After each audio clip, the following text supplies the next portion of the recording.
যার উপলক্ষে এই উঠান বৈঠক অ্যাডভোকেট আহমেদ আজম খান, যিনি জাতীয়তাবাদী নির্বাহী কমিটির অন্যতম সহসভাপতি এবং আপনাদের সন্তান, এখানে উপস্থিত আছেন অন্যান্য নেতৃবৃন্দ। আমি সময় নষ্ট করব না, আমি শুধু আমার পরিচয়টা আগে দেই। একটু আগে আমাদের ইমরান এখানে বক্তব্য রাখলেন, সে আমার খালাতো ভাই। আমার খালা এই আপনাদের এখানেই গোরস্থানে শায়িত আছে।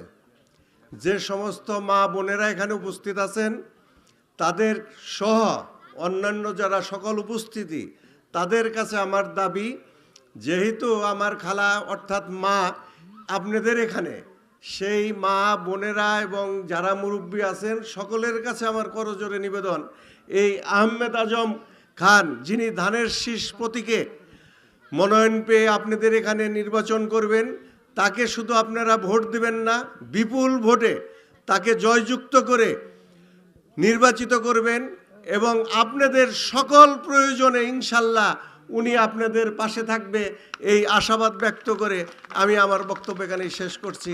আল্লাহ হাফেজ, আসসালামু আলাইকুম।